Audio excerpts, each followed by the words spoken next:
Hello everyone. तो quantum mechanics के आज के इस लेक्चर में हम स्क्रॉडिंगर वेव इक्वेशन के सॉल्यूशन देखेंगे।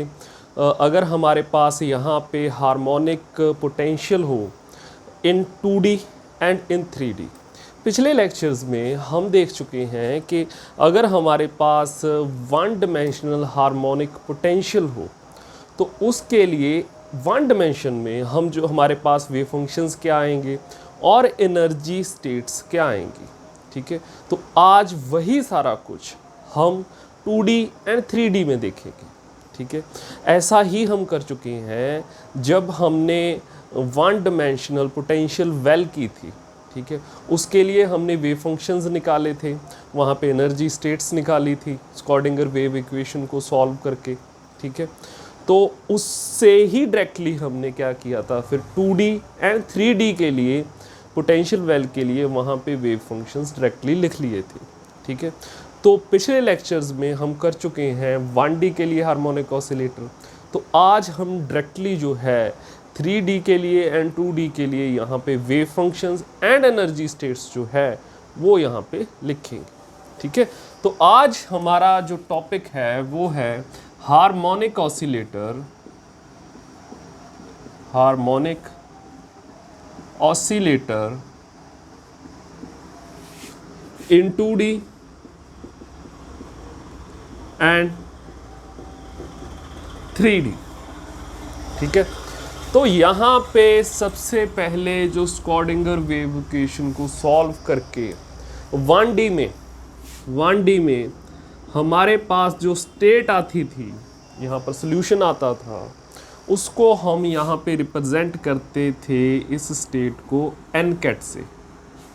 ठीक है, और जैसे कि मैंने आपको बताया था कि आपने दो स्टेट्स याद रखनी है। पहली है ground state for harmonic oscillator, ये है हमारे पास यहाँ पे m omega by pi H cut 1/4 e की पावर यहाँ पे minus m omega x square by 2 H cut. ठीक है, तो ये जैसे एक ग्राउंड स्टेट है। ठीक है, इसको मैंने आपको बोला था कि इसको याद रखना है। ऐसे ही 1 कैट थी यहाँ पे। ठीक है, उसकी वैल्यू थी यहाँ पे हमारे पास m omega pi H cut 1/4 under root, यहाँ पे था 2m omega by h cut x e की power minus m omega by 2 H cut x square. ठीक है, ये थी यहाँ पर 1 कैट की जो वैल्यू थी।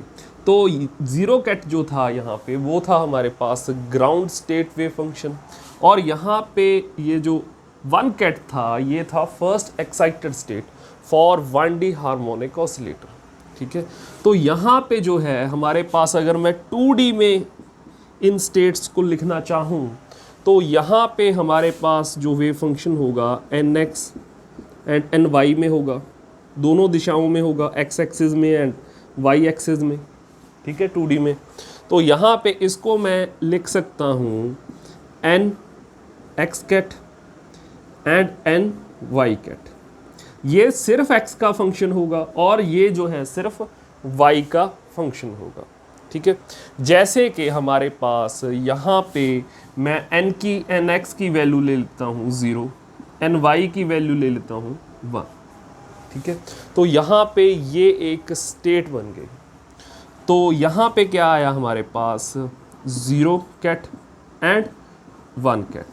तो इसको अगर लिखना हो 0 कैट कितना होता है मेरे पास, 0 कैट होता है यहाँ पर m omega pi H cut.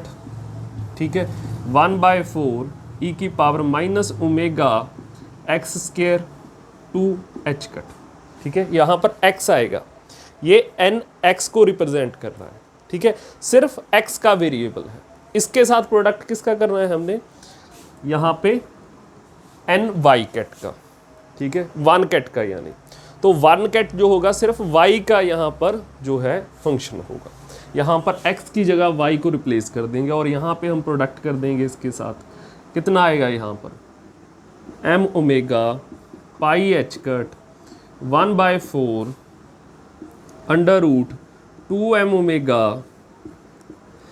Bye h cut, यहाँ पर डॉट वाई है, यहाँ पर वाई, ठीक है, एक्स नहीं लेना है यहाँ पर, ई की power minus M omega 2h cut y square, ठीक है। तो यहाँ पर ये सिर्फ इतना पोर्शन जो है सिर्फ x का फंक्शन है, ये है हमारे पास y का फंक्शन, ठीक है, फंक्शन ऑफ x है ये, और ये है फंक्शन ऑफ y, ठीक है। तो ऐसे हम 2D में जो है किसी स्टेट को, हार्मोनिक ऑसिलेटर के लिए जो स्टेट है उसको ऐसे रिप्रेजेंट करेंगे हम, ठीक है। और ऐसे ही, बिल्कुल ऐसे ही हम जो है एनर्जी के लिए भी यहाँ पर 2D में एनर्जी को लिख सकते हैं। वो कैसे? 1D में हम एनर्जी को कैसे लिखते थे? हार्मोनिक ऑसिलेटर के लिए 1D में एनर्जी थी हमारे पास यहाँ पे n plus half h cut omega, यही थी, ठीक है। तो आप डायरेक्टली अंदाज़ा लगा सकते हो यहाँ से कि ई एन एक्स लिखूँगा इस बार में एंड ई एन वाई, और ये होगी हमारे पास यहाँ पे n x plus 1 half h cut omega plus n y plus half h cut omega, ठीक है। तो एनर्जी को 2D में हम ऐसे लिखेंगे, ठीक है। इसके बाद आता है 3D, बिल्कुल आसान है। 3D में यहाँ पर जो है हम क्या करेंगे, एन जेड कैट लिख देंगे, साथ मल्टीप्लाई कर देंगे। ये सिर्फ क्या होगा, फंक्शन ऑफ जेड होगा यहाँ पर। ये है फंक्शन ऑफ वाई, ये है फंक्शन ऑफ एक्स, ठीक है, और यहाँ पे होगा एन जेड, ठीक है। सिर्फ इतना सा डिफरेंस होगा।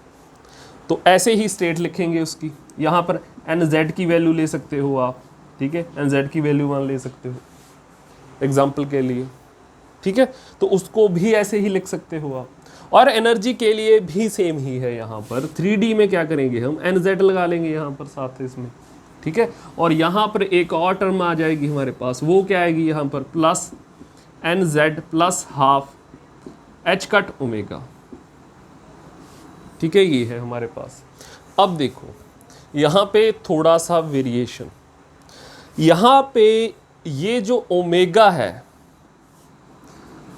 इसको मैंने अगर यहाँ पे लिखा कि x डायरेक्शन में ओमेगा 1 है और यहाँ पे भी 1 है और यहाँ पे जो है 2 है, ठीक है। जैसे यहाँ पे एनर्जी के लिए, ये एनर्जी है हमारे पास 3 डायमेंशन में, ठीक है, 3D हार्मोनिक ऑसिलेटर के लिए। तो यहाँ पे मैं ओमेगा 1 लिखूँ, इससे ओमेगा 2 लिखूँ, ठीक है, और ये हो ओमेगा 3, ठीक है। तो ओमेगा 1, ओमेगा 2 एंड ओमेगा 3 हो, ये अलग अलग हो।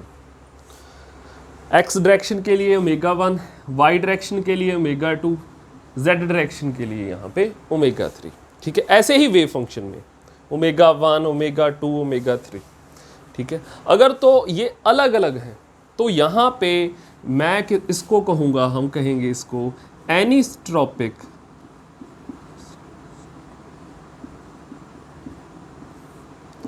हार्मोनिक ऑसिलेटर, ठीक है। तो इसे हम कहेंगे एनिस्ट्रोपिक हार्मोनिक ऑसिलेटर।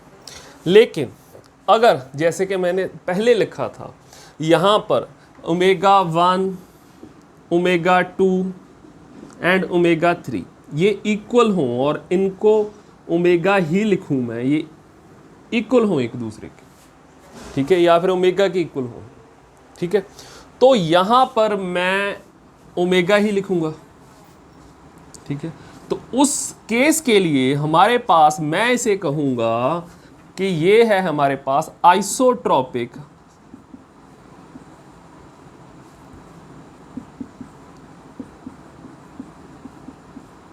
हार्मोनिक ऑसिलेटर,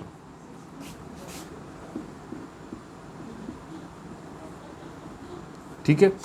किस केस में, अगर हमारे पास यहाँ पे ओमेगा 1 इक्वल है ओमेगा 2 के, एंड ये दोनों इक्वल हैं ओमेगा 3 के। ठीक है, अगर ये इक्वल है, अगर ये इक्वल नहीं है ओमेगा 1, ओमेगा 2 एंड ओमेगा 3, ठीक है, अगर ये इक्वल नहीं है तो ये है हमारे पास एनिस्ट्रोपिक हार्मोनिक ऑसिलेटर। ठीक है, तो ये दो वेरिएशंस हैं इसमें। ठीक है, तो यहाँ पे हमने किया हार्मोनिक ऑसिलेटर इन 2D, इन 3D हमने एनर्जी स्टेट्स देखी। ठीक है, और देखा कि यहाँ पर वेव फंक्शंस को कैसे लिखा जाता है, और हमने ये देखा कि इसके दो वेरिएशंस हैं, दो टाइप हैं। एक है यहाँ पर एनिस्ट्रोपिक हार्मोनिक ऑसिलेटर और दूसरा है आइसोट्रोपिक हार्मोनिक ऑसिलेटर। ठीक है, तो इसके बाद जो है हमारे पास, हमने, अगर आपको याद हो कि यहाँ पर जब हमने किया था पोटेंशियल वेल के लिए, ऐसे ही हमने 2D एंड 3D में एनर्जी स्टेट्स को एंड वेव फंक्शंस को लिखा था, तो वहाँ पर हमने क्या किया था कि ग्राउंड स्टेट एनर्जी निकाली थी। ठीक है, ग्राउंड स्टेट की एनर्जी निकाली थी, और फर्स्ट एक्साइटेड स्टेट होगी क्या होगी वो निकाला था, और डीजेनरेसी फिर कितनी होगी। ठीक है, वहाँ पर हमारे पास डबली डीजेनरेट स्टेट्स आई थी और ट्रिपली डीजेनरेट स्टेट्स भी आई थी। ठीक है, तो वो सारा कुछ हमने यहाँ पर भी देखना है। ठीक है, तो यहाँ पे ग्राउंड स्टेट क्या होगी एनर्जी की। सबसे पहले तो हम ये कौन सा हार्मोनिक ऑसिलेटर ले रहे हैं, यहाँ पर है हमारे पास 2D। ठीक है, और दूसरा टाइप क्या होगा यहाँ पर 2D आइसोट्रोपिक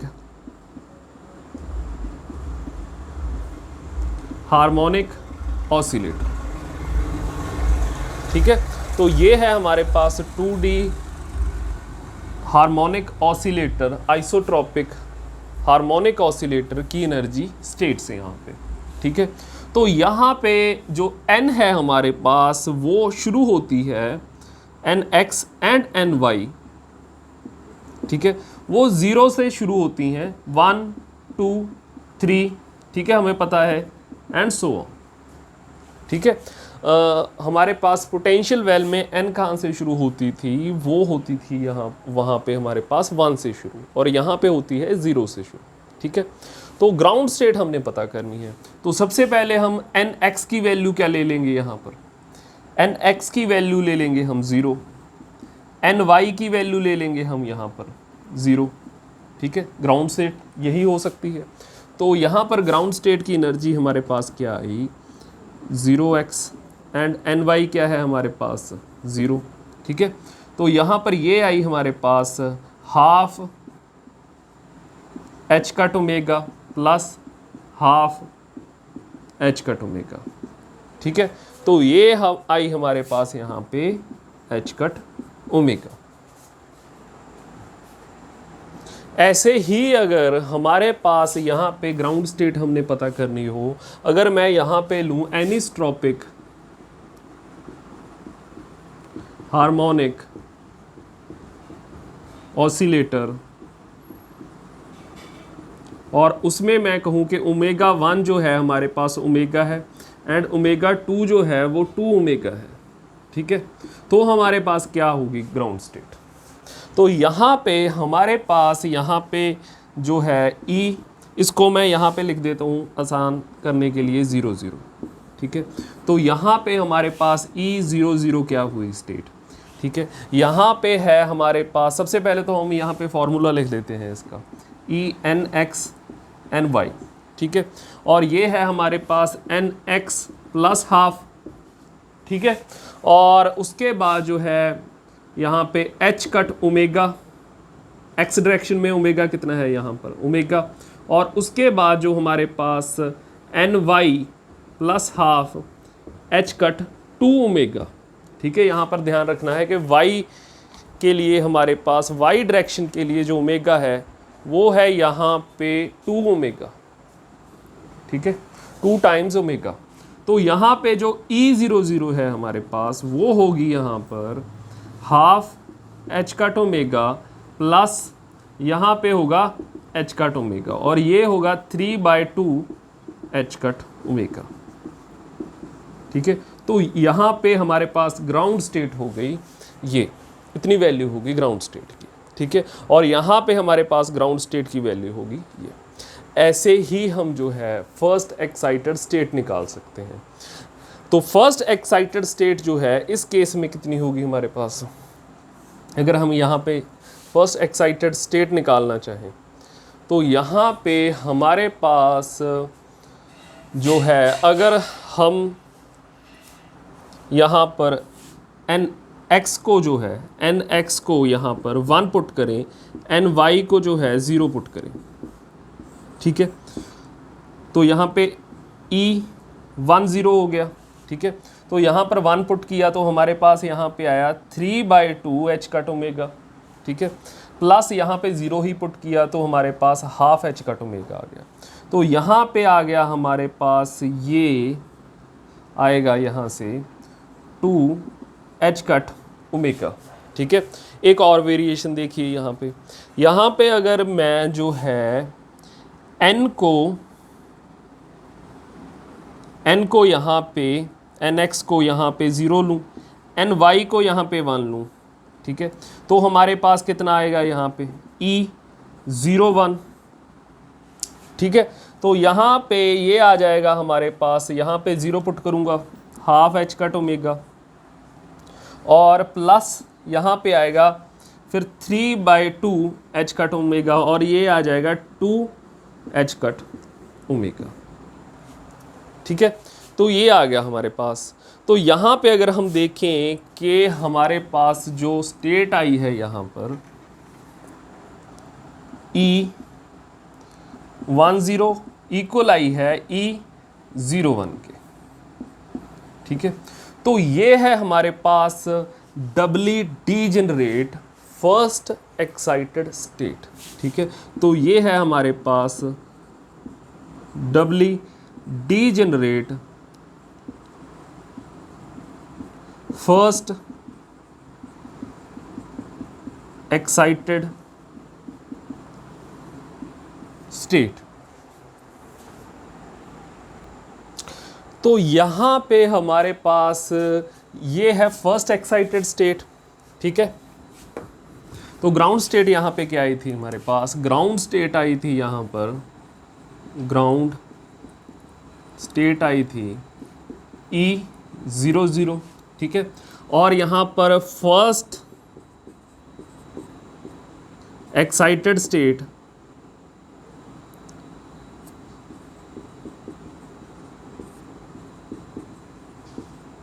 है हमारे पास E10 एंड E01, और ये है हमारे पास डबली डीजेनरेट।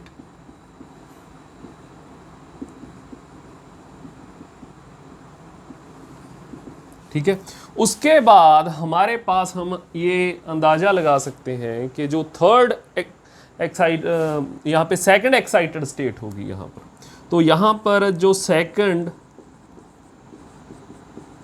एक्साइटेड स्टेट होगी हमारे पास एनर्जी की, वो होगी यहाँ पर E11। ठीक है, उसके बाद हम यहाँ से अंदाज़ा लगा सकते हैं कि जो थर्ड एक्साइटेड स्टेट होगी, थर्ड एक्साइटेड स्टेट होगी एनर्जी की, वो भी डबली डीजेनरेट होनी चाहिए। वो क्या होगी यहाँ पर E20। ठीक है, एंड यहाँ पर होगी E02। ठीक है, और ऐसे ही जो है हम इसकी आगे भी एक्साइटेड स्टेट्स जो हैं वो यहाँ पे लिख सकते हैं, और देख सकते हैं कि कौन सी स्टेट यहाँ पे डीजेनरेट है और कौन सी स्टेट जो है वो नॉन डीजेनरेट एनर्जी स्टेट है। ठीक है, और अगर यहाँ पे हम देखें, यहाँ पे हमारे पास इस केस में, इस केस के लिए हमारे पास जो है, ये जो हमारे पास एनिस्ट्रोपिक हार्मोनिक ऑसिलेटर है, उसमें ग्राउंड स्टेट जो है हमारे पास आई है यहाँ पे E00, ठीक है, और ये आई है 3/2 h कट ओमेगा। ये है हमारे पास यहाँ पे ग्राउंड स्टेट, ठीक है। और यहाँ पे अगर हम फर्स्ट एक्साइटेड स्टेट देखना चाहें तो वो क्या होगी, अगर हम यहाँ पे थोड़ा सा ध्यान दें कि अगर हम nx को जो है यहाँ पे 1 पुट करें और ny को पुट करें 0, अगर हम जो है यहाँ पे यहीं पे कर लेते हैं, अगर nx को यहाँ पे पुट करें 1 और ny को जो पुट करें 0, ठीक है, तो देखते हैं यहाँ पर कि क्या वैल्यू आती है हमारे पास। तो यहाँ पे आएगी हमारे पास 1 0 और ये आ गई हमारे पास यहाँ पे 3/2 h कट ओमेगा प्लस यहाँ पे आएगा हमारे पास h कट ओमेगा और ये आ जाएगा हमारे पास 5/2 h कट ओमेगा, ठीक है। लेकिन अभी एक और कॉम्बिनेशन है कि अगर यहाँ पे जो है हम nx को 0 पुट कर ले, ny को यहाँ पे 1 कर ले, तो देखते हैं यहाँ पर E01, ये देखते हैं यहाँ पर विजिबल है आपको,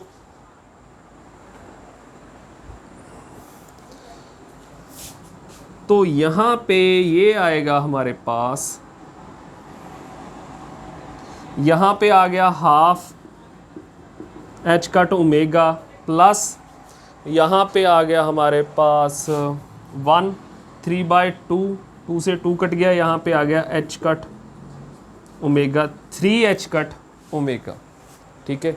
यहाँ पर है 1 आएगा 3/2, 2 से 2 कट जाएगा 3h कट ओमेगा, ठीक है। तो यहाँ से आया हमारे पास 7/2 h कट ओमेगा, ठीक है। तो अगर हम यहाँ से देखें कि हमारे पास जो फिर फर्स्ट एक्साइटेड स्टेट आई वो आई 10 E10, ठीक है, और इसकी वैल्यू आई 5/2 h कट ओमेगा, ठीक है। तो ये है हमारे पास फर्स्ट एक्साइटेड स्टेट और यहाँ पर second excited state I 01 is equal to ये आया 7/2 h कट ओमेगा। ये है हमारे पास सेकंड एक्साइटेड स्टेट, ठीक है, ये आ गया हमारे पास यहाँ पे। अब देखो कि हमने ground state and first excited state, second excited state, यहाँ पे आइसोट्रॉपिक जो हार्मोनिक ऑसिलेटर था उसके लिए निकाला और एनी आइसोट्रॉपिक हार्मोनिक ऑसिलेटर था उसके लिए भी निकाला। यहाँ पे हमारे पास कुछ एनर्जी स्टेट्स जो थी वो डीजनरेट आई थी, डबली डीजनरेट स्टेट्स थी। यहाँ पे कोई भी स्टेट हमारे पास डबली डीजनरेट नहीं आई। 3 निकाल के देखिए, आगे निकाल कर देखना कि कोई डीजनरेसी तो नहीं आ रही यहाँ पर, ठीक है। तो यहाँ पर आपके पास जो भी केस दिया हो, जैसे हमारे पास ये वाला केस था, ठीक है, इसके जगह पर कोई और केस भी हो सकता था, ठीक है। ओमेगा 1 की वैल्यू कुछ और हो सकती थी, ओमेगा 2 की वैल्यू कुछ और हो सकती थी, ठीक है। तो उस पर्टिकुलर केस के लिए हमें ऐसे ही जो है एनर्जी की वैल्यूज़ निकालनी पड़ती, ग्राउंड स्टेट निकालनी पड़ती, एक्साइटेड स्टेट निकालनी पड़ती, ठीक है। तो वहाँ से हमें पता चलता कि ग्राउंड स्टेट की वैल्यू क्या है, वो डीजनरेट है, नॉन डीजनरेट है, क्या है, ठीक है। तो वो निकाल के पता लगता, ठीक है। तो ऐसे ही यहाँ पे जो है ग्राउंड स्टेट के लिए अगर हमने वेव फंक्शन लिखना हो तो ग्राउंड स्टेट के लिए हमने वेव फंक्शन ऑलरेडी लिखना सीख लिया है, ठीक है। तो क्या होगा वो वेव फंक्शन, अगर हम यहाँ पे इस आइसोट्रॉपिक हार्मोनिक ऑसिलेटर के लिए की ग्राउंड स्टेट के लिए, ये आइगन स्टेट है ना एनर्जी की, इसके करस्पॉन्डिंग जो है यहाँ पे कोई आइगन फंक्शन भी होगा, ठीक है। इसके करस्पॉन्डिंग जो आइगन फंक्शन होगा यहाँ पे, आइगन स्टेट होगी यहाँ पे, वो होगी, उसको रिप्रेजेंट करेंगे हम यहाँ पे 0 x लिख देते हैं यहाँ पर x डायरेक्शन में, ये है हमारे पास 0 कैट इन y डायरेक्शन, ठीक है, ऐसे रिप्रेजेंट कर सकते हैं हम, ठीक है। वैसे जनरल फार्मूला क्या होता है इसका लिखने का, ये होता है हमारे पास nx एंड ny, ठीक है। यहाँ पे इसको स्मॉल n लिखते हैं यहाँ पे, ठीक है। ये है हमारे पास किसी स्टेट को रिप्रेजेंट करने के लिए ऐसे रिप्रेजेंट करते हैं, ठीक है। तो ऐसे रिप्रेजेंट इसे कर सकते हैं। और यहाँ पे जीरो कैट है हमारे पास। जीरो कैट आपको बताया है मैंने कि जीरो कैट की वैल्यू क्या होती है स्टेट की, ठीक है। तो वहाँ पे x लिखना है हमने, क्योंकि ये सिर्फ x का वेरिएबल है। और यहाँ पे जीरो कैट है हमारे पास, फार्मूला सेम है, सिर्फ x की जगह y वेरिएबल, ठीक है, लेना है इस बार, ठीक है। तो इन दोनों का प्रोडक्ट कर देना है, आपके पास इस स्टेट के लिए टोटल वेव फंक्शन यहाँ पे आ जाएगा, आइगन स्टेट जो है, ठीक है। तो ऐसे हम इसे लिखेंगे। तो ये है 2D में, ऐसे ही हम 3D में कर सकते हैं। अब थोड़ा सा अंदाज़ा लगाओ कि इस आइसोट्रॉपिक यहाँ पे जो हमारे पास हार्मोनिक ऑसिलेटर है, अगर वो 3D में हो, ये वाला केस, ठीक है, उसको भूल जाओ आप। इसको देखो कि अगर ये 3D में हो यहाँ पे, तो यहाँ पे ये फर्स्ट एक्साइटेड स्टेट जो है, ग्राउंड स्टेट क्या होगी हमारी, E00, ठीक है। फर्स्ट एक्साइटेड स्टेट जो है, मैं अंदाज़ा लगा रहा हूँ, सिर्फ आप खुद करके देखना है इसको, ठीक है, हो सकता है मैं गलत हूँ। तो यहाँ पर जो फर्स्ट एक्साइटेड स्टेट होगी हमारी, वो यहाँ पे ट्रिपली डीजनरेट हो सकती है, ठीक है। यहाँ पे E00 हो सकती है, यहाँ पे E10 ले लेते हैं हम, और यहाँ पे ले लेते हैं हम 101, ठीक है। तो ये ट्रिपली डीजनरेट होनी चाहिए मुझे लगता है, ठीक है। आप फाइंड करके देखना खुद से इसको, ठीक है। जैसे हमने 2D के लिए किया, वैसे ही 3D के लिए आप खुद से करके देखना है इसको। तो सेकंड एक्साइटेड स्टेट जो होगी हमारे पास, वो क्या होनी चाहिए, मुझे लगता है ये होगी, ठीक है। थर्ड एक्साइटेड स्टेट क्या होगी यहाँ पर, तो मुझे लगता है ये भी ट्रिपली डीजनरेट होनी चाहिए यहाँ पर, ठीक है। तो यहाँ पर ये होगी 200, 020 एंड E002, ठीक है। तो ये होनी चाहिए मुझे लगता है ये। तो आप इसको खुद से करके देखना, ठीक है। इसके बाद जो है हम इसके लिए एक एग्जाम्पल करते हैं। तो एग्जाम्पल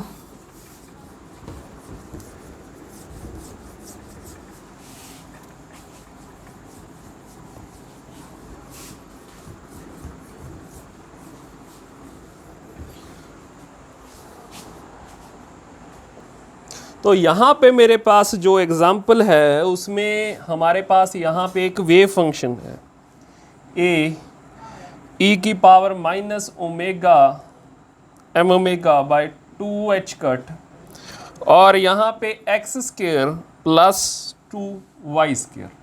और हमसे ये पूछा गया है कि ये जो यहाँ पे वेव फंक्शन है, ये किस स्टेट को जो है ये रिप्रेजेंट कर रहा है, ठीक है। क्या ये ग्राउंड स्टेट है, क्या ये फर्स्ट एक्साइटेड स्टेट है, हमने ये चेक करके देखना है। तो सबसे पहले हम देखेंगे कि ये यहाँ पर x वेरिएबल भी मौजूद है एंड y वेरिएबल भी यहाँ पर जो है ये यहाँ पर मौजूद है, ठीक है। तो यहाँ पर जो है हमारे पास, इसको मैं लिख सकता हूँ a e की power minus m omega by 2h cut, ठीक है। और यहाँ पे लिख सकते हैं x स्क्वायर e की power minus m omega 2h cut, और यहाँ पे लिख सकते हैं हम 2y स्क्वायर, ठीक है। अब देखो यहाँ पे इस वेव फंक्शन को अगर यहाँ पे हम कंपेयर करें, अगर मैं यहाँ पे वेव फंक्शन लूँ कुछ ज़ीरो कैट x डायरेक्शन में एंड ज़ीरो कैट यहाँ पर y डायरेक्शन में, ठीक है। तो यहाँ पर जो है हम इसको अगर मैं लिखूँ तो हमारे पास होगा m omega by pi h cut, ठीक है, 1/4 e की पावर माइनस m ओमेगा यहाँ पे 2h कट x स्क्वायर, और यहाँ पर जो होगा हमारे पास, इसको थोड़ा सा इस साइड पे लिखता हूँ मैं, यहाँ पे ज़ीरो कैट एक्स डायरेक्शन में and zero ket y direction में, ठीक है। तो यहाँ पर हम इसको लिख सकते हैं M omega pi H cut 1/4, यहाँ पे आएगा ई की power minus M omega 2 H cut x square pi, यहाँ पे आएगा M omega pi H cut 1/4 e की power M omega 2 H cut Y square, ठीक है। तो यहाँ पे जो है इसको आप इससे थोड़ा सा कंपेयर कीजिए। तो यहाँ पर a है हमारे पास, इस वेव फंक्शन में जो है a है, a यहाँ पे रिप्रेजेंट कर सकता है अगर हम इन दोनों टर्म को इकट्ठा करते हैं, इन दोनों को इकट्ठा किया जा सकता है और ये कांस्टेंट होगा, ठीक है। तो ये हमारे पास यहाँ पे एक कांस्टेंट होगा, ठीक है। और इन दोनों को मैं ऐसे लिख सकता हूँ e m omega 2 H cut x square, ठीक है। यहाँ पर e m omega 2 H cut Y square, ठीक है। तो आप इसको a मान लीजिए यहाँ पर, और इसके बाद इसका पैटर्न देखिए, थोड़ा सा इसकी फॉर्म देखिए आप, ये यहाँ पर मैच नहीं कर सकती, ठीक है। और अगर मैं यहाँ से जो है 2 को हटा के इस ओमेगा के साथ लिख दूँ, 2 ओमेगा लिख दूँ यहाँ पे, ठीक है। और जो है उसके बाद क्या करूं, मैं इसमें थोड़ा सा फेरबदल और कर देता हूं।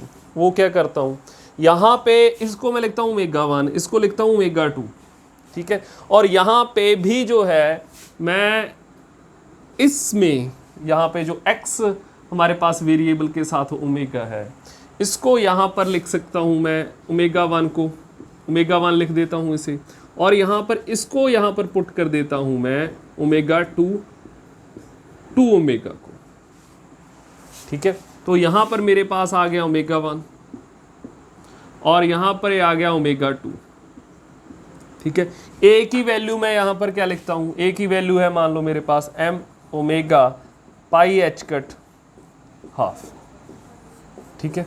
तो अगर ये सारा कुछ मैं यहाँ पे लिखूँ तो यहाँ पर जो है ये दोनों फंक्शंस सेम ही हैं हमारे पास, ठीक है। तो यहाँ पर अगर ये दोनों सेम हैं तो इट मीन्स जो है ये जो है हमारे पास वेव फंक्शन, ये इसको ही रिप्रेजेंट कर रहा है, कैट 0 एक्स डायरेक्शन में एंड कैट 0 जो है यहाँ पे वाई डायरेक्शन में, ठीक है। तो ये जो वेव फंक्शन है इसको रिप्रेजेंट कर रहा है यहाँ पर। अब देखो क्या ये यहाँ पर जो है एनर्जी की लोएस्ट स्टेट है या फिर फर्स्ट एक्साइटेड स्टेट होगी, इसके करस्पॉन्डिंग ये तो वेव फंक्शन है, इसके करस्पॉन्डिंग जो हमारे पास एनर्जी की स्टेट होगी उससे हमें पता चलेगा कि ये जो स्टेट है ये फर्स्ट एक्साइटेड स्टेट है या ग्राउंड स्टेट है, ये कौन सी स्टेट है। ये एक स्टेट को रिप्रेजेंट तो कर रहा है और हमें पता लग गया है कि इस स्टेट को रिप्रेजेंट कर रहा है, ठीक है। लेकिन ये कौन सी स्टेट है, फर्स्ट एक्साइटेड स्टेट है, ग्राउंड स्टेट है या सेकंड एक्साइटेड स्टेट है। तो यहाँ पे जो है हम एनर्जी की अगर वैल्यू लिखें, एनर्जी की यहाँ पर अगर जो वैल्यू लिखें हम, तो एनर्जी का फॉर्मूला 2 डायमेंशंस में हमें पता है nx ny, यहाँ पर होता है हमारे पास nx plus half h cut omega plus ny half h cut omega, यही होता है हमारे पास। अब देखो यहाँ पे, अब जो है हमारे पास nx क्या है यहाँ पर 0 0, ये है हमारे पास यहाँ पे half h cut omega plus यहाँ पे हाफ एच कट ओमेगा, तो ये आ गया हमारे पास एच कट। यहाँ पे जो मैं एक गलती कर रहा हूँ, यहाँ पे है ओमेगा 1, यहाँ पे ओमेगा 2, ठीक है। ओमेगा 1 कितना है हमारे पास, ओमेगा 2 कितना है हमारे पास 2 ओमेगा, ठीक है। तो यहाँ पे आएगा हमारे पास हाफ, यहाँ पे आएगा हमारे पास एच कट ओमेगा, और यहाँ से आ जाएगा हमारे पास 3/2 एच कट ओमेगा। तो अगर आपको याद हो कि ये वाला केस ही तो हमने थोड़े समय पहले किया था जब हम कर रहे थे एनिस्ट्रॉपिक हार्मोनिक ऑसिलेटर, तो यही केस तो था वहाँ पे, ठीक है। उसकी ग्राउंड स्टेट कौन सी थी, यही तो थी ग्राउंड स्टेट, ठीक है। इसके आगे स्टेट पता करके देख सकते हो आप, इसमें वैल्यूज पुट करके n x and n y की, एन एक्स को यहाँ पे 1 पुट कर सकते हो, एन वाई को यहाँ पर 0 पुट कर सकते हो। आपके पास जो लोएस्ट स्टेट आएगी, एनर्जी की वैल्यू आएगी, वो यही आएगी, और वहाँ से आपको पता चलेगा इसके करस्पॉन्डिंग जो वेक्टर है हमारे पास आइगन वेक्टर, वो ये है, ठीक है। तो ये रिप्रेजेंट कर रहा है यहाँ पर, ये स्टेट जो है रिप्रेजेंट कर रही है ग्राउंड स्टेट को रिप्रेजेंट कर रहा है, ठीक है। तो यहां पर ये आ गया हमारे पास ग्राउंड स्टेट आइगन फंक्शन, ठीक है। तो इसके बाद जो है मैं आपको एक और एग्जांपल जो है, जो आप हमने पिछले लेक्चर में भी की थी, उसको एक और तरीके से आपको यहां पर करके दिखाता हूं। हमने कुछ यहाँ पे शॉर्टकट जो थे, आपको शॉर्ट ट्रिक्स जो थी वो बताई थी पिछले लेक्चर में। उनमें से एक शॉर्ट ट्रिक थी हमारे पास यहाँ पे कि expectation value of x square जो है यहाँ पे होती है H cut by 2m omega 2n+1, ठीक है। और हम एक एग्जांपल कर रहे थे पिछले लेक्चर में, उसमें हमारे पास जो मिक्स्ड स्टेट थी वो दी गई थी 1/√3 0 कैट प्लस √2/3 1 कैट, ठीक है। तो यहाँ पे जो है मैंने एक्सपेक्टेशन वैल्यू फाइंड करनी थी एक्स स्क्वायर की, और हमने ये एक्सपेक्टेशन वैल्यू यहाँ पे फाइंड की थी इस फॉर्मूले का यूज़ करके। यहाँ पर हमारे पास था h cut by 2m omega a plus a dagger, ठीक है। यहाँ पर सबसे पहले हमने इस x का यहाँ पर स्क्वायर किया था, ठीक है। उसके बाद उसको यूज़ किया था यहाँ पर x की जगह पर, ठीक है। तो फिर हमने ये सॉल्व किया था, अगर आपने पिछला लेक्चर जो है वो ध्यान से सुना हो तो उसी लेक्चर में जो है मैंने ये शॉर्ट ट्रिक्स भी आपको नोट करवाई थी। तो सवाल कुछ स्टूडेंट्स के मन में ये उठ रहा होगा कि इसका फिर हम यूज़ कहाँ पे करेंगे, क्योंकि वहाँ पर एग्जाम्पल्स जो थी वो तो हम इससे सॉल्व कर रहे थे, ठीक है। एग्जाम्पल हमने इससे सॉल्व कर ली थी, ठीक है। तो इसका हम इस्तेमाल कहाँ करेंगे, तो एक तो इसका यूज़ करेंगे इन ट्रिक्स का, इसके साथ कुछ और ट्रिक्स थी, उसका इस्तेमाल करेंगे हम जब पर्टर्बेशन थ्योरी करेंगे, ठीक है। उसकी जब एग्जाम्पल्स करेंगे उसमें इसका बहुत इस्तेमाल होगा, ठीक है। दूसरा इसका इस्तेमाल होता है यहाँ पर हमारे पास, अगर इस फॉर्मूले को हम देखें कि इसका मतलब होता है यहाँ पर होगा n x स्क्वायर n, ठीक है। और यहाँ पर होगा nth स्टेट के साथ इसका जो है स्केलर प्रोडक्ट, ठीक है। तो x स्क्वायर की एक्सपेक्टेशन वैल्यू को हम ऐसे रिप्रेजेंट करेंगे। तो अगर जो है हमारे पास यहाँ पे n जो है nth जो स्टेट है यहाँ पर वो एक नॉर्मलाइज्ड स्टेट है, तो यहाँ पे जो है ये जो है scalar product of nth state with itself जो है, इसका ये स्केलर प्रोडक्ट 1 आएगा, ठीक है। तो इस फॉर्मूले को मैं मॉडिफाई करके लिख सकता हूँ, सिर्फ ऐसे रिप्रेजेंट कर सकते हैं इसको, ठीक है। तो इसको सॉल्व करते वक्त, क्योंकि ये स्टेट भी जो है हमारे पास, सबसे पहली कंडीशन जहाँ पर इसका यूज़ करना है वहाँ पर जो स्टेट होगी, यहाँ पर जो ये वाली स्टेट है आपके पास, ये नॉर्मलाइज्ड होनी चाहिए, ठीक है, सबसे पहले तो, ठीक है। तो वहाँ पे अगर आपके पास ये लिखा हुआ है, ये चीज़ आ रही है, ठीक है, तो वहाँ पे आप डायरेक्टली इसका यूज़ कर सकते हो, क्योंकि वहाँ पे ये रिप्रेजेंट करेगा इसको एक्सपेक्टेशन वैल्यू को, और एक्सपेक्टेशन वैल्यू फिर किसके इक्वल है, इसके इक्वल है, ठीक है। तो इसमें इस क्वेश्चन में हमारे पास ये थी यहाँ पे normalised state, normalised mixed state, ठीक है। और इसकी एक्सपेक्टेशन वैल्यू हम यहाँ पे फाइंड करना चाहते थे। अब देखो यहाँ पे इसकी एक्सपेक्टेशन वैल्यू हम फाइंड कैसे करेंगे? तो इसकी एक्सपेक्टेशन वैल्यू फाइंड करने के लिए यहाँ पे एक्सपेक्टेशन वैल्यू यहाँ पे किसके इक्वल होती है? तो एक्सपेक्टेशन वैल्यू होती है हमारे पास यहाँ पे साई एक्स स्क्वायर, साई यहाँ पे होगा साई के साथ यहाँ पर स्केलर प्रोडक्ट। हमें पता है कि ये नॉर्मलाइज स्टेट है तो ये 1 के इक्वल होगा, तो हम सिर्फ इतनी सी वैल्यू यहाँ पे फाइंड करेंगे।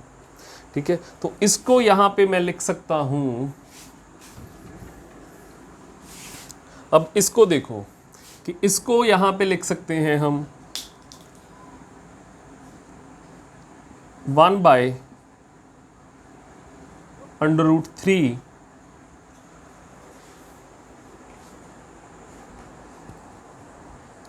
तो यहाँ पर हमारे पास आएगा, इसको सबसे पहले हम ब्रैव वेक्टर की फॉर्म में लिख सकते हैं। इसको हम अगर ब्रैव वेक्टर की फॉर्म में लिखें तो हमारे पास आएगा 1/√3, यहाँ पर ब्रैव वेक्टर 0 2 3 और ये ब्रैव वेक्टर यहाँ पर 1। ठीक है, तो ये आ गया हमारे पास। तो इसको हम लिख सकते हैं यहाँ पर कुछ ऐसे √2, यहाँ पर आ गया 1।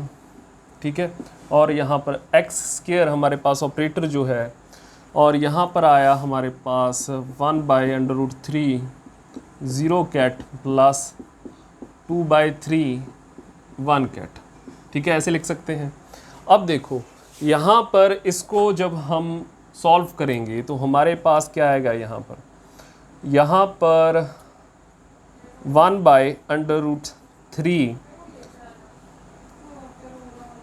1/√3 ठीक है, तो 1/3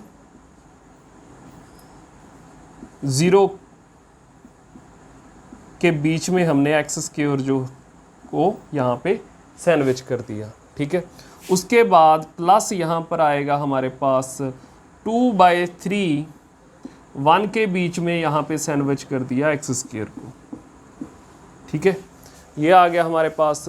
उसके बाद हमारे पास यहाँ पे आएगा 1/√3 2/√3। ठीक है, 1/√3 एंड इसको इसके साथ। ठीक है, तो यहाँ पर हमारे पास आएगा 1/√3 2/√3 और यहाँ पे हमारे पास 0 कैट एक्स स्क्वायर 1 कैट। ठीक है, प्लस यहाँ पर आएगा हमारे पास 2/√3 √2/3 एंड 1/√3 और यहाँ पे आएगा 1 कैट 1 वेक्टर एंड सैंडविच किया है इसको हमने इसके बीच में। ठीक है, एक्स स्क्वायर को। तो यहाँ पे ये आ गया हमारे पास। इसको अब आप कैसे सॉल्व करोगे? इसको सॉल्व करने के लिए यहाँ पे जो है मैंने आपको बताया था कि यहाँ पर इसको हम लगा सकते हैं जहाँ पर हमारे पास हो ये वाली चीज़, कुछ ऐसा हो। तो यहाँ पर यही नहीं बन रहा हमारे पास। ठीक है, ये सेम फॉर्म नहीं बन रही, n की जगह पर यहाँ पे है 0। ठीक है, तो यहाँ पर हमारे पास n की वैल्यू क्या है? n की वैल्यू है यहाँ पर 0। ठीक है, तो ये एक्सपेक्टेशन वैल्यू को ही नहीं रिप्रेजेंट कर रहा, यहाँ पर एक्स स्क्वायर की एक्सपेक्टेशन वैल्यू को नहीं रिप्रेजेंट कर रहा। ठीक है, स्टेट कौन सी है? यहाँ पर 0। ठीक है, तो यहाँ पर जो है हमारे पास 1/3 यहाँ पर मैं जो है 0 पुट करूँगा। ठीक है, 0 पुट करेंगे, यहाँ पर हमारे पास क्या आएगा? h/2m omega. ठीक है, यहाँ पर एक्स स्क्वायर की एक्सपेक्टेशन वैल्यू जो आएगी ये आएगी। ठीक है, तो ये लिख देंगे हम यहाँ पे। प्लस यहाँ पर आया हमारे पास 2/3। यहाँ पर देखो, यहाँ पर होगा हमारे पास 1, इसे ध्यान में देना है, यहाँ पर आएगा 1। तो यहाँ पर जो है इस बार जो है ये भी एक्सपेक्टेशन वैल्यू को रिप्रेजेंट कर रहा है। ठीक है, तो यहाँ पर क्योंकि ये एक्सपेक्टेशन वैल्यू को रिप्रेजेंट कर रहा है तो यहाँ पर n की वैल्यू क्या है? यहाँ पर n की वैल्यू है यहाँ पर 1, तो यहाँ पर 1 पुट करूँगा मैं। तो 1 पुट करूँगा, यहाँ पर क्या आ गया मेरे पास? 3/2 h कट m ओमेगा। ठीक है, यहाँ पर प्लस। अब देखो, अब आ गई ये दो टर्म्स, ये वाली एंड ये वाली टर्म्स, ठीक है। और यहाँ पे ये नहीं एक्सपेक्टेशन वैल्यू को रिप्रेजेंट करी, ये ऐसा फार्मूला नहीं बना रही। यहाँ पे 0 है, यहाँ पर 1 है, अलग अलग चीज़ें हैं। यहाँ पर भी n होना चाहिए, यहाँ पर भी n होना चाहिए, और ये n जो है, कैट n जो है, ये नॉर्मलाइज होना चाहिए, ठीक है। तो हम ये फार्मूला यूज़ कर सकते हैं, ठीक है। तो यहाँ पे जो है मेरे पास 0 कैट है, यहाँ पर 1 है, तो ये यहाँ पर ये फार्मूला मैं नहीं लगा सकता। अब यहाँ पर ये फार्मूला नहीं लगा सकता तो मुझको ये फार्मूला जो मैंने आपको पिछले लेक्चर में जिसके थ्रू इसको सॉल्व किया था वो यहाँ पर यूज़ करना ही पड़ेगा। वो क्या है हमारे पास यहाँ पे, under root h cut by 2m omega a plus a यहाँ पर डैगर, ठीक है। और इसका हमने यूज़ करना है यहाँ पर स्क्वायर। तो यहाँ पर इसका अगर हम स्क्वायर यूज़ करना चाहते हैं इस टर्म को, यहाँ पर मैं लिख देता हूँ 1 बाय अंडर रूट 3, 2 बाय 3, यहाँ पर होगा हमारे पास 1 एक्स स्क्वायर 0, ठीक है। तो यहाँ पे लिख देते हैं हम इसे। तो अगर यहाँ पे इसको अब मैं लिखना चाहूँ तो मेरे पास यहाँ पे आएगा 1 by under root 3, 2 by under root 3, ठीक है, 0, और यहाँ पे एक्स स्क्वायर की वैल्यू अगर मैं पुट करूँ, ये है एक्स की वैल्यू, ठीक है, एक्स स्क्वायर करना है इसका। तो एक्स स्क्वायर करके हमारे पास यहाँ पे क्या आया था, अगर पिछला लेक्चर आपने देखा हो, इसका एक्स स्क्वायर करूँगा तो मेरे पास यहाँ पे आया था h cut by 2m omega and a plus a dagger plus 2n plus 1, ये आया था हमारे पास, ठीक है। तो यहाँ पर इसकी वैल्यू लिखूँगा मैं a plus a dagger plus 2n plus 1, ठीक है। यहाँ पर आ गया 1,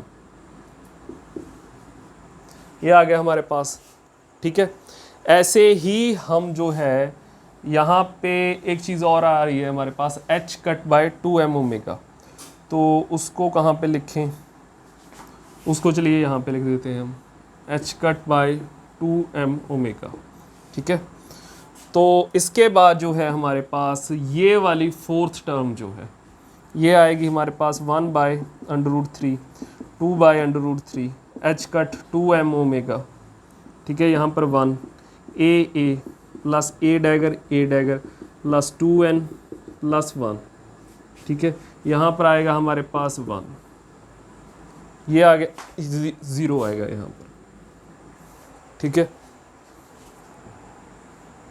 तो इसको अब आप थोड़ा सा आगे सॉल्व करने की बजाय डायरेक्टली इसको थोड़ा सा देख सकते हो आप, ये डायरेक्टली 0 हो रहा है यहाँ पर। कैसे कि हमने सबसे पहले क्या करना है, इसको ओपन करने वक्त यहाँ पे सबसे पहले इन ऑपरेटर्स को ऑपरेट करेंगे 1 पर, 1 कैट पर, और वहाँ से जो फिर स्टेट आएगी उसका यहाँ पर स्केलर प्रोडक्ट करेंगे 0 के साथ, वहाँ से एक आइगन वैल्यू आएगी वो आगे आ जाएगी, ठीक है। ऐसे ही करेंगे हम। अब देखो ये जो है a जो है हमारे पास लोअरिंग ऑपरेटर है और ये 2 बार ऑपरेट करना है। a को एक बार ऑपरेट करेंगे, ये a को लोअर कर देगा, 0 बना देगा यहाँ पर। दूसरी बार ऑपरेट करेंगे यहाँ पर तो 0 से -1 होगा, जो कि स्टेट नहीं होती कोई।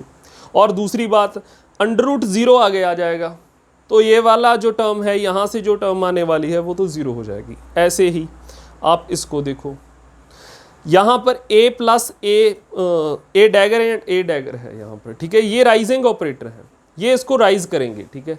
तो ये इसको 0 तो नहीं बनाएंगे, लेकिन एक बार ही ऑपरेट करेंगे 1 हो जाएगा, दूसरी बार ऑपरेट करेंगे 2 हो जाएगा, ये ना 1 हो जाएगा, पहली बार हो जाएगा 2, दूसरी बार हो जाएगा ये 3, ठीक है। फिर 3 कैट का जो है इस 0 के साथ यहाँ पर स्केलर प्रोडक्ट होना है।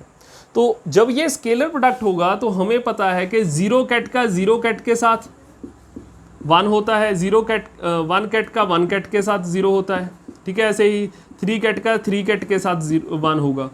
बाकी सब जो है यहाँ पर स्केलर प्रोडक्ट 0 होंगे। अगर 0 कैट का यहाँ पर 1 के साथ लूँ तो 0 होगा, जैसे कि इस केस में होगा। फिर 0 कैट का यहाँ पर 3 के साथ जो है स्केलर प्रोडक्ट वो 0 होगा, ठीक है। तो यहाँ पर भी जो है फिर ये टर्म भी ज़ीरो हो जाएगी, जो यहाँ से सेकंड टर्म से यहाँ पर आएगी हमारे पास। अब इसको देखो 2n को, अब 2n, n क्या है, एक नंबर ऑपरेटर है यहाँ पर, ये इसको ना तो राइज करेगा ना लोअर करेगा स्टेट को, ना ही अप करेगा ना ही डाउन करेगा, ठीक है। लेकिन ये इसको 1 तो रखेगा। अगर ये इसको 1 रखेगा तो यहाँ पर जो है 1 का 0 कट के साथ क्या होता है, स्केलर प्रोडक्ट 0, तो ये भी 0 हो गया। उसके बाद यहाँ पर 1 आ गया, तो ये तो ऑपरेटर ही नहीं है, ठीक है। तो यहाँ पर 0 कट का 1 के साथ जो है हमारे पास स्केलर प्रोडक्ट क्या होगा, 0 होगा, ठीक है। तो ये सारी टर्म जो है हमारे पास, ये वाली सारी ही टर्म जो है ये 0 के इक्वल आएगी। ऐसे ही आप करके देखना, ये भी जो है हमारे पास, ये भी सारी टर्म जो है ये भी 0 है, ठीक है। तो यहाँ पर जो है हमारे पास सिर्फ ये बचेगा, तो इसको जो है इसको हम यहाँ पे लिख सकते हैं, यहाँ पे है h कट m ओमेगा, 3 से 3 कट गया, 2 से 2 कट गया, यहाँ पर आया h कट ओमेगा, ठीक है। तो यहाँ पे 1/6 plus 1 h cut m omega, तो ये आ गया 7/6 h कट m ओमेगा, ठीक है। तो यहाँ पर जो है हमने सेम आंसर निकाल लिया जो हमने पिछले लेक्चर में इसी क्वेश्चन को सॉल्व करके निकाला था, ठीक है। तो यही आंसर आया था हमारा वहाँ पे। तो इसमें सिर्फ मैंने इस द्वारा सॉल्व इसलिए किया है ये कि इसमें थोड़ा सा इसको यूज़ करें, हम इस ट्रिक को यूज़ करें और देखें कि इसका यूज़ होगा कैसे, ठीक है। तो इन ट्रिक्स का हम आगे यूज़ करेंगे परटर्बेशन थ्योरी के वक्त, ठीक है। तो वहाँ पे इसका यूज़ करेंगे। तो आज के लेक्चर में इतना ही, ठीक है। नेक्स्ट लेक्चर में जो है हम हाइड्रोजन एटम जो है उसके लिए स्क्रॉडिंगर वेव इक्वेशन को ड्राइव करेंगे और वहाँ से सोल्यूशन एंड आइगन वैल्यूज़ जो हैं वो निकालेंगे। तो आज के लेक्चर में इतना ही। Thank you.